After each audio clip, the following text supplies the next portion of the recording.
Pembalap Gresini itu mencapai tujuan hari Jumat, lolos ke-7, langsung ke Q2 dan, sebagai tambahan, ia memiliki peran ganda, pertama karena melakukan penyelamatan yang mustahil. Ketika ia sudah berada di tanah sambil mengangkat Ducatinya, dan kemudian karena melakukan taksi ke Pecco Bagnaia di akhir sesi, ketika pembalap Italia itu kehabisan bensin.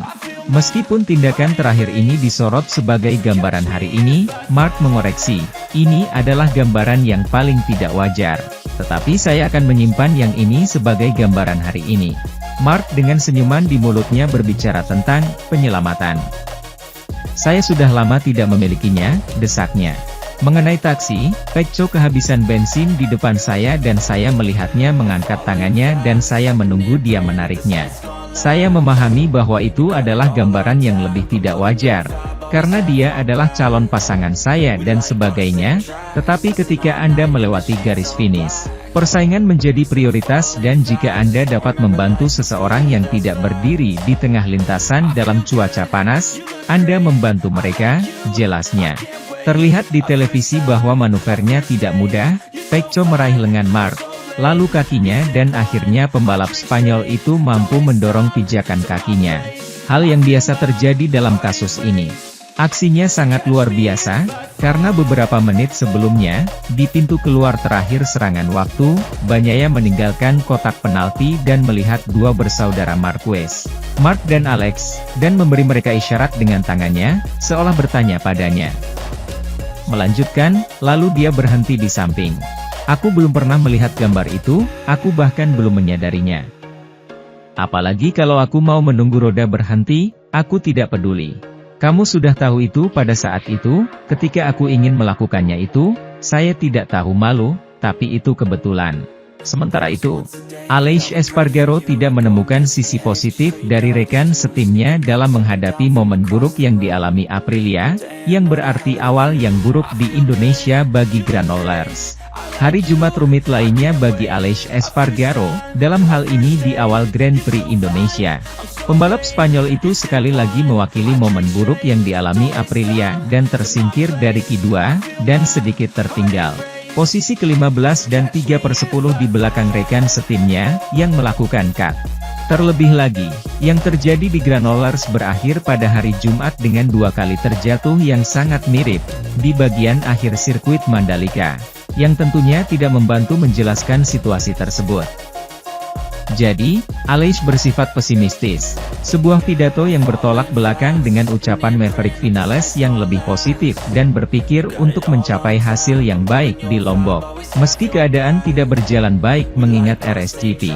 Usai hari pertama di Indonesia, Espargaro menjelaskan bahwa ia tidak bisa bersikap positif dalam situasi yang begitu rumit, di mana rumah Noale terus kehilangan daya saing dibandingkan tahun 2023 dan tahun yang sama melawan rival-rivalnya di grid. Saya pikir saya orang yang cukup positif. Tapi kami punya 4 akhir pekan, menghitung yang ini dan mengeluarkan Misano 2 karena 3 jatuh, kalau tidak akan ada Aprilia di 3 besar, dia memulai, merujuk berbeda dengan Vinales. Saya tidak bisa bersikap terlalu berlebihan atau terlalu positif, kami tidak kompetitif. Tahun lalu kami sangat kompetitif di sini, pada hari Jumat, dan tidak tahun ini. Ini membutuhkan banyak biaya. Setelah akhir pekan pertama Misano, kami memutuskan untuk banyak mengganti motor, dan dalam tes juga, dan pada akhir Sabtu sore. Dua keberhasilan dalam kondisi yang digambarkan sebagai aneh oleh orang itu sendiri tidak terlalu mempertanyakan keadaan ini, seperti yang ditunjukkan oleh GP Emilia-Romagna, di mana Marquez tidak berhasil mengikuti para pemimpin dan GP 24 mereka. Kemenangan ini dipengaruhi oleh kondisi dan kemajuan pribadi, namun tidak dipengaruhi oleh perkembangan mesin Mark. Saya mendapat dukungan yang sama besarnya dengan GP 23 lainnya, sama persis, tegasnya usai sukses di Misano. Dan untuk alasan yang bagus, semua pengemudi dengan model ini dijamin mendapat perlakuan yang sama. Tak terkecuali Marc Marquez meski ia dipromosikan ke tim pabrikan musim depan. Tidak ada bedanya, jelas sang kakak, Alex Marquez, yang juga pebalap Ducati 2023. Di dalam kontrak disebutkan, semua yang diterima GP23 harus sama untuk semua orang 4 potong, 1 untuk masing-masing. Bungsu dari bersaudara ini ditanyai tentang keseimbangan kekuatan saat ini dan khususnya tentang fakta bahwa MotoGP sekarang dapat dibagi menjadi 3 subkategori, dengan GP24, GP23, dan kategori lainnya. Tidak, selalu ada 2, candanya, seolah menempatkan mesinnya di urutan kedua. Saya pikir itu tergantung pada sirkuitnya, di beberapa sirkuit Anda dapat dengan jelas melihat bahwa motor tahun ini selangkah lebih maju, dan di sirkuit lain terdapat lebih banyak perbedaan. Bagi saya, di Silverstone jelas bahwa GP24 berada satu tingkat di depan para pembalap. Yang lain, bahkan Aprilia yang menang dan sangat cepat di sana. Tapi ada sirkuit di mana semua orang lebih dekat.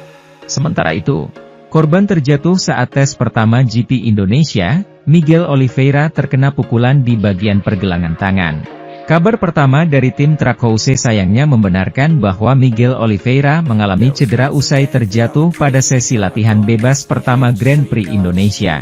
Pembalap asal Portugal itu menjadi korban kekerasan Hixide pada pertengahan sesi Jumat pagi, di lintasan Mandalika, saat memasuki tikungan 4 lintasan. Dilempar secara spektakuler oleh Aprilia miliknya, ia tetap sadar namun membutuhkan bantuan penyelamat untuk bangkit.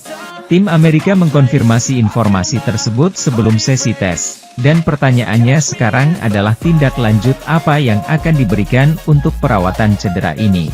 Miguel mengalami patah tulang di pergelangan tangan kanannya, kata Trackhouse dalam siaran persnya. Beliau sedang menjalani pemindaian 3 dimensi di RS Mataram untuk menilai perlu tidaknya operasi. Sesegera mungkin kami akan memberikan informasi lebih lanjut. Mundur dari sisa Grand Prix Indonesia, Miguel Oliveira pun berisiko absen pada putaran berikutnya, mulai pekan depan di Motegi. Inilah yang disarankan oleh dokter MotoGP, Angel Charte, kepada motorsport.com, yang secara khusus menyebutkan patah tulang yang rumit sebelum menambahkan, dia harus dioperasi dan akan melakukan perjalanan ke Portugal untuk operasi. Dia tidak akan bisa berpartisipasi dalam Grand Prix Jepang. Berita terbaru dari tim di penghujung hari di lokasi mengkonfirmasi tren ini, sementara cedera pengemudi telah didiagnosis dengan lebih tepat. Miguel menderita beberapa patah tulang radius, Trackhouse melaporkan. Patah tulang ini telah berhasil distabilkan, Miguel sadar dan akan kembali ke Portugal untuk konsultasi operasi.